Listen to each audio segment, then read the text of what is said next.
to if we can. So this one is actually a question about halal meat versus eating meat of al-kitab. I'm going to read the question, but feel free obviously to address this issue, because we do get a lot of questions about eating halal, and also with the impact on the environment and being vegan and all of these kinds of questions, and animal cruelty that all sort of mix into this idea. So, but this particular question doesn't cover that broad list of issues. Salam, I hope this message finds you well. I come from Zimbabwe. All of our teachers and sheikhs were from the Indian subcontinent. They're very strict on halal meat, and only as an adult did I find out about the verse in Surah Maida where Allah says the food of believers is halal for you. I have now married a girl from the UK. She's of Iraqi background. She's practicing, but she eats beef, lamb, and chicken from anywhere. This was a huge shock to the system, but the more I look at it, it seems like a rational idea, and that there's a concession given by Allah in the Quran. Can you please advise what Sheikh's opinion is on this matter? And yeah, so that's the essence of the question. Yeah, the on the mention of Zimbabwe, I've noticed that in areas in Africa and also in some areas in Asia, where colonialism has supported proselytization and evangelism and led to widespread conversions, there develops a great deal of sensitivity between the native Muslim populations and others, because Muslims struggle to preserve their identity. And part of the struggle to preserve identity becomes this issue of halal meat. So this is not the first time where it becomes so much so that you can only consume the meat of fellow Muslims, to the point that there's a sense that if you violate this law, it becomes a kabira, it becomes a major sin. So this is just part of the cultural context to it. Someone from Iraq, as the question says, the spouse, would be less sensitized to that, because a lot of Arabs who grew up in Muslim countries, that issue is not about identity, and so it's not as much of a big deal to them. Okay, so basically the whole notion is, yes, in Surah Al-Ma'idah it explicitly says that the animal slaughtered by Ahl al-Kitab, by people of the book, is halal. Furthermore, to summarize a very long debate, the debate has to do with the way that an animal is slaughtered. Slaughtered in such a fashion that the blood pours out of the body and leaves the body entirely. And also that the animal is not killed through means like suffocation or battering on the head, so that in the Philippines, for instance, a long time ago, there was an issue because the way they would kill animals is that they would club them on the head. So it is clear that when the Quran is referring to the meat of Ahl Kitab, it is referring to the fact that Ahl Kitab, the people of the book, would slaughter their animals according to a way that was very close to what Muslims did. In other words, it would not involve animals that were killed by, being clobbered on the head, or being suffocated, or being strangled, or being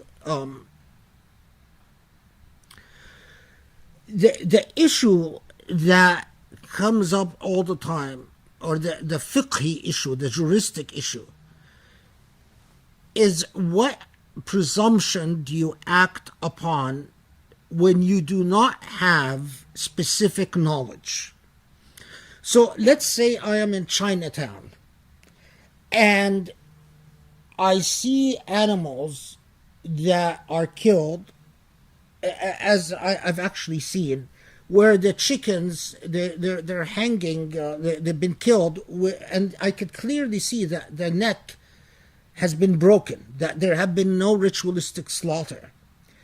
Here I have affirmative knowledge that this animal was not slaughtered properly. Then I cannot consume that meat. So when I was in Chinatown, and I would not eat their chicken, because I can tell from visual knowledge that the animals have not been slaughtered properly.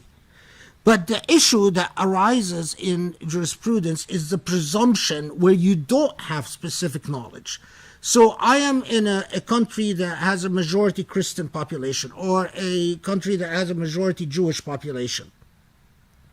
And I read and I see meat. It's in the supermarket. I don't know how this animal was killed. I don't have specific knowledge.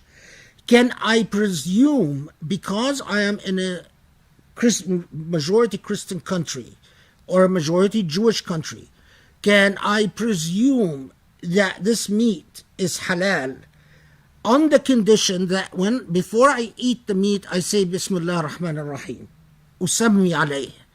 So this is all contingent on tasmiyat ismillah, that you mention Allah's name, you say Bismillah ar-Rahman ar-Rahim before you eat it. So can I presume that it is halal in the absence of concrete and specific knowledge? And the answer given by a whole group of jurists was yes, that you can presume it to be halal. And that is the entire debate about halal versus non-halal, whatever that is, that a group of people say, well, you don't have specific knowledge, but you have enough knowledge to be suspicious that this meat has not been slaughtered properly. Therefore, you have a duty to refrain from consuming this meat until further notice. The other school of thought says, no, you don't have specific knowledge, therefore you can presumptively consume the meat as long as you say Bismillah ar-Rahman ar-Rahim before you eat it. That is what the debate is about. So this fellow from Zimbabwe, is consuming. Is this an issue that would make a difference between whether it makes you a kafir or a not kafir? Of course not. That's not what we're talking about. But we're talking about whether it is haram or not haram. Okay, now there's a further problem that we have with the meat industry in our world today, and that is cruelty to animals. Why is it that we can consume the meat of animals? One, by Allah's permission, by Bismillah ar-Rahman ar-Rahim. We cannot kill an animal and eat the animal unless we enact the permission given to us by God. Because but for that permission, but for Bismillah ar-Rahman ar-Rahim, we are not allowed to consume anything that has flesh. So that's one. Second is that the Islamic method of slaughter and the Jewish method of slaughter in Jewish law, which is very similar, severs the nerves in one slice. The knife has to be very sharp, and you have to cut in a certain spot so that the animal does not suffer pain, and that the nervous system of the animal is disabled immediately, so that the animal doesn't suffer pain or fear or so on and so forth. So in other words, mercy.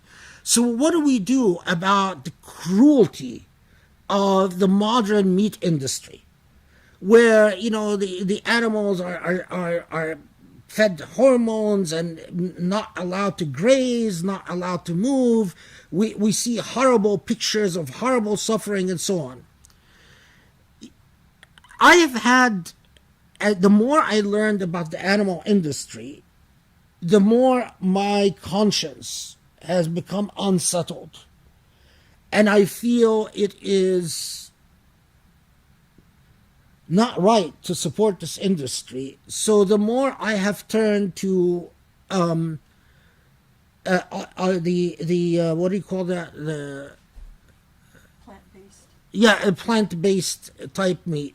I just feel that even if I say Bismillah Rahman Rahim, even if I just know too much about cruelty to animals in the meat industry, is my attitude different when I know? So we went somewhere and in a restaurant, and that restaurant made a point to say that the lamb that they had was, I forgot like how they indicated it, but it was lamb that had grazed. Yeah, like free range.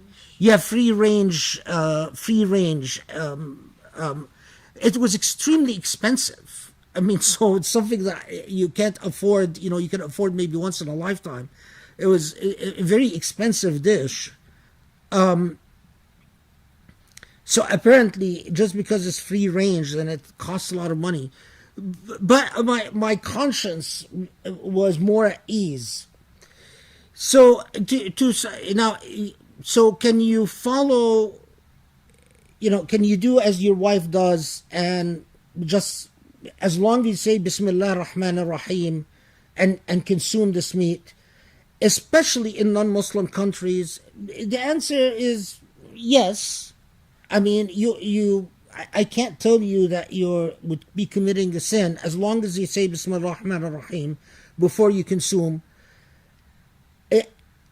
But there's enough of a shubha, there's enough of doubt about the way animals are treated in the modern industry, that I would tell you, and I would tell your wife as well, start thinking about alternatives and ways of avoiding supporting this inhumane industry. Because I would be very worried that in the hereafter, I would be asked about the inhumanity that the animal suffered, and I wouldn't have a response. And I don't think telling Allah that I had a craving for meat will cut it. Also, maybe if you could speak to the environmental impact, right? Because the grazing, like how much. Yeah, I mean, of course, we read, and I've read things about the gas emissions of the way we I'm tired, so the words are not coming to me. It's, what is it called? The Carbon dioxide yeah, emission. carbon dioxide emission, like the percentage. What is the percentage from animals? I don't remember. Yeah, apparently that the meat industry also contributes to pollution, and I think as Muslims we have an affirmative obligation to fight this and to combat.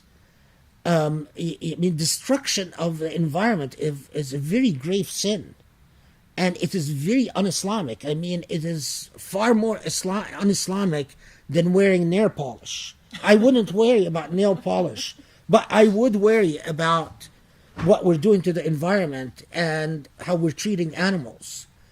Of course, we think of things like pollution and animal treatment as these huge unmanageable problems in relative to the amount of power that we have in the world. But at least the consciousness to resist injustice must be there. And you do what you can within your space. What I would expect from a Muslim who is very influential in the business world is different from what I would expect from a Muslim that, makes $20,000 a year and lives within those means. So, anyway, let's move, because we're going to run out of time.